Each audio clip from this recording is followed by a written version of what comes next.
大家好，欢迎来到听书学史。今天我要给大家介绍由通口惠子女士和铃木秀子女士所著的《不管发生什么都算了吧》这本书。今天视频的内容包括以下2个部分：第一，有这个习惯的女性，人生无论几岁都顺心顺意；第二，无论你现在几岁，只要做了这件事，女性就会越活越年轻。首先是第一部分，有这个习惯的女性，人生无论几岁都顺心顺意。本书的2位作者通口女士和铃木女士，如今都已经92岁了，在他们漫长的人生经历中，积累了许多宝贵的智慧。首先要介绍的女性年纪渐长后最该养成的习惯，就是不管发生什么，都说句算了吧。这句魔法般的语言，谁都有心里郁闷无法排解，或突然涌现出的负面情绪吧。这些情绪完全无法彻底消除，反而如果强行压抑，只会让自己更痛苦。但当你能觉察到，我现在心情有点乱，我好像正在憎恨谁，光是能察觉到自己内心正在发生的情绪，内心就会轻松一些。实际上，心理学研究也表明，给自己的情绪贴上标签，也就是有意识地为情绪命名，比如这是愤怒，这是嫉妒，仅此而已，大脑的兴奋状态也会随之平静下来。然后在察觉到情绪之后，不妨轻轻说一句算了吧，就是这么简单的一句话，神奇的就能让心情慢慢缓和下来。这句算了吧，其实是一句非常深刻的话，表面上看轻松随意，背后却蕴藏着一种放下与原谅的力量。原谅过去的自己，原谅那些不如意的事，原谅那些让你无法释怀的人，原谅那个不够完美的自己。能够说出算了吧的人，正是内心有余裕的人。有没有这样的夜晚，因为烦恼而辗转反侧，反复在脑海里兜圈子，最后突然觉得真傻？这种时候，就请轻声对自己说一句算了吧。很神奇，就这一句，心情马上就会轻松不少。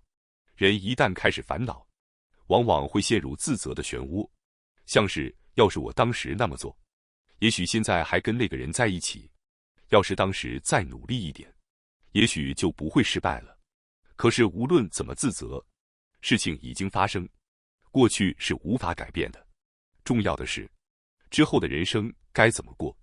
同时放下我必须是完美的自己这种执念，也是非常重要的一种心态调整。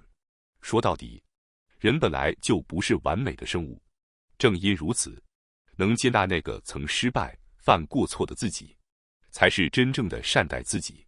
能说出算了吧的内心，才拥有原谅自己的力量。而这种力量，只有那些不把自己当作万能、能掌控一切的人，才能拥有。当你能对自己说我已经尽力了，这时心头的重担就能慢慢放下了。如果今天你的心情有些郁闷，先深呼吸一下，然后小声对自己说句算了吧。这简单的一句话，就是救赎你内心的小小魔法。接着要介绍的第2个人生都会顺利的习惯，就是保持整洁得体的仪容打扮。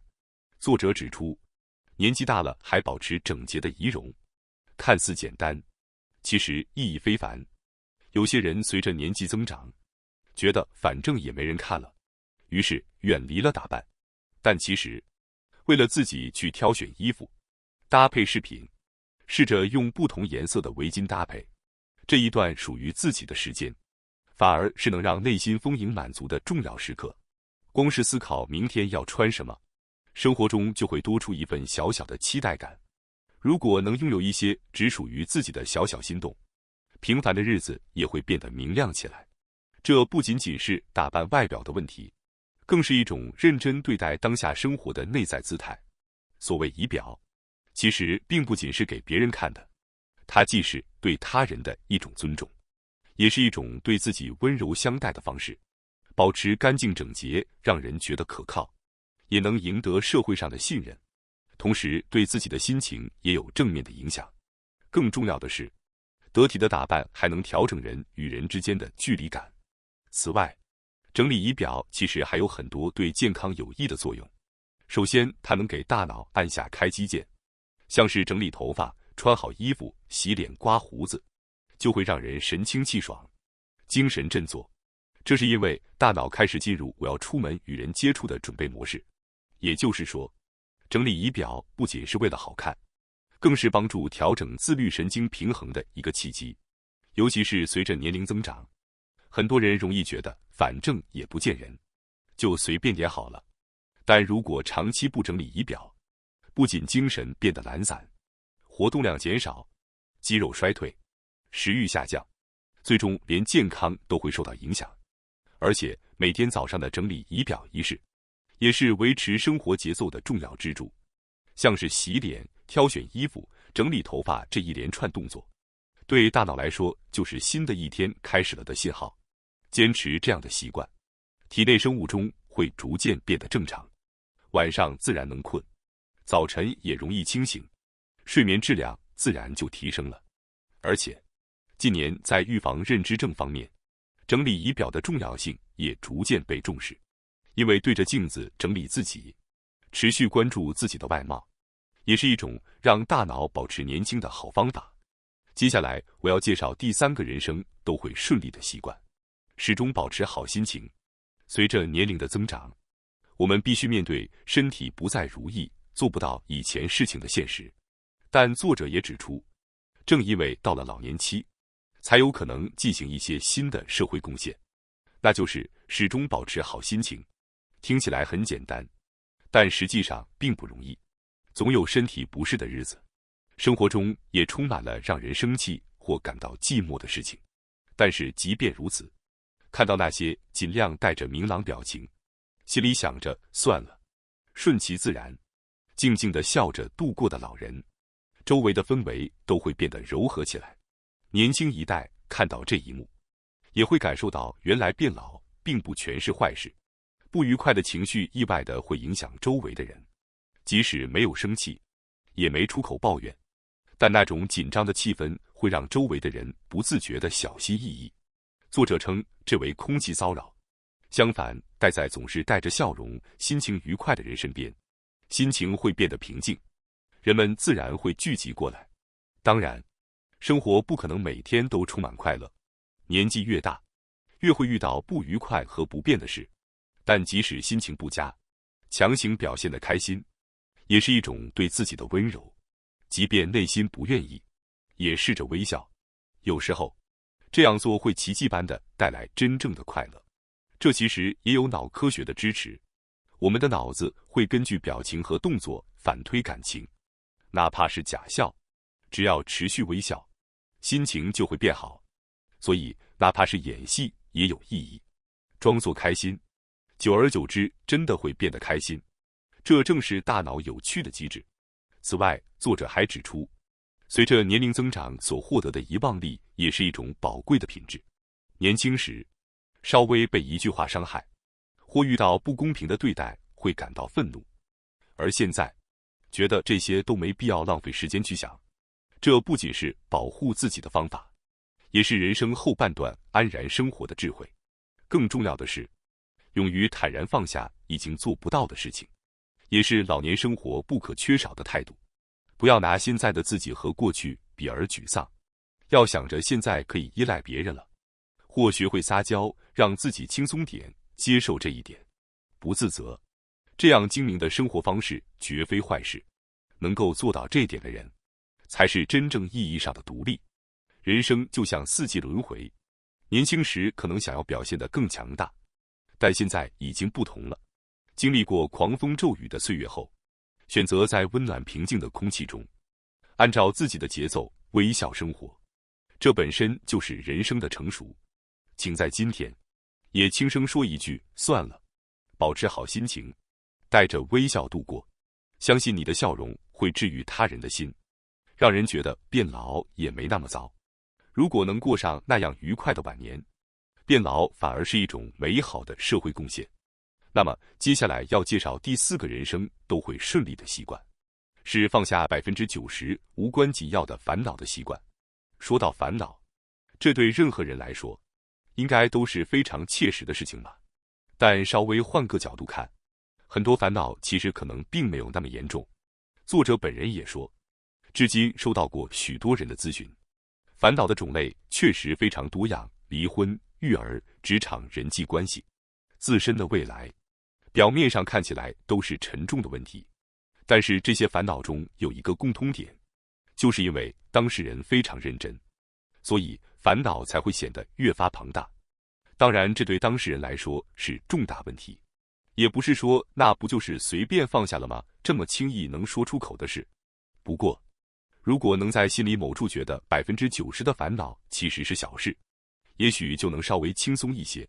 人们在不断烦恼的过程中，容易对自己过于苛责，总会觉得那时候如果我这样做了，如果我更加努力了，否定过去的自己，几乎觉得一切都是自己的责任。可是无论多么懊悔，过去都无法改变。因此，最重要的是面对现在这一刻的态度。这种时候，作者建议先说一句“算了吧”，然后早点睡觉，这样是最好的选择。算了吧，这句话是对那种把自己逼到极限的心态悄悄踩下刹车的魔法之言。而且，烦恼有时候光是对别人说出来，也会奇妙的让心情慢慢理顺。人们真正想要的，不是完美的建议，也不是严格的解决方案，而是能够感受到我并不孤单的温暖。作者想对所有烦恼中的人说，无论多么痛苦，一定有人在想着你，守护着你。不是去直接面对别人的烦恼，而是静静陪伴，认真倾听。仅仅如此，就有很多人会因此得到救赎，拥有对别人的痛苦抱有同理心，愿意去倾听的自己，是人一步步成长的过程，不是吗？接下来要介绍第5个人生都会顺利的习惯，是抛弃应该怎样的观念的习惯。说到高龄者，每个人都不一样吧，但我们是不是不知不觉中养成了这样一种习惯，把老人一概而论，强行套上应该怎样的标签？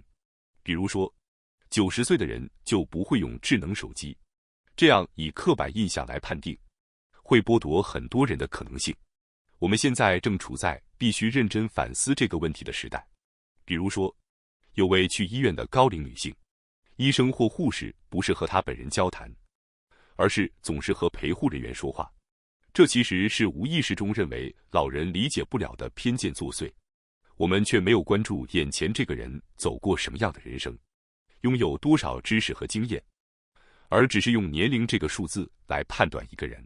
实际上，也有很多高龄者心思敏锐，充满好奇心，有80多岁能熟练使用智能手机、平板电脑的人，也有90多岁通过社交网络分享日常学习的老人。年龄不过是一个数字而已，无视个人的意志和价值观，从外表贴标签，才是真正的不理解，也是对人的不尊重。人的价值观不是单一的，即使只是照顾父母，也有人希望自己亲自看到最后，也有人希望优先考虑自己的人生，两者都没有错，都是基于个人过去和与父母关系做出的重要决定。因此可以说，需要有勇气坚持自己的价值观生活，无论与他人不同，是否能自信地说人各有志，我做我自己，这才是走出属于自己人生的关键。我希望你能放下试图改变对方的念头，人不是被外力强制或说服就能改变的，真正的改变只有当自己改变时才会发生。例如，即使对父母某些行为感到不满，也试着说一句谢谢，仅仅一句话，就能让气氛缓和，慢慢打开对方心门。在所有人际关系中都至关重要，不要勉强去改变别人，而是在自己能力范围内找到属于自己的方式。接下来介绍第6个人生都会顺利的习惯，那就是抛弃对死亡的恐惧。随着年龄增长，到90岁时，死亡不再是遥远的事，而是一种自然的存在感。然而奇怪的是，作者说这并不可怕，反而是一种能够平静接受的感受。年轻时，常常比较、竞争、被评价左右，充满各种杂念，但年纪大了，这些多余的紧张感都会消失。当不再用成败评价别人，世界观也会改变，天空更蓝，树木更绿，夜晚更美。日常中的细微之处也能触动心灵。作者说，这不是被外界干扰，而是内心空白多了，才能接受这些美好。过去可能会因对方的身份和成就感到紧张，但现在能平等自然地看待每一个人。随着年龄增长，人们更关注对方的温暖和真诚，而非外表装饰。长时间的人生中，曾经的复仇心情也会悄然消散，因为那些曾想变成鬼魂报复的人，多半已经先行一步。作者对此苦笑，觉得反而自己可能成为鬼魂。作者还讲述了自己40岁时经历的濒死体验。某夜从一栋高楼梯上摔下，醒来时已躺在医院床上，急救人员也惊讶能轻伤生还，称之为奇迹。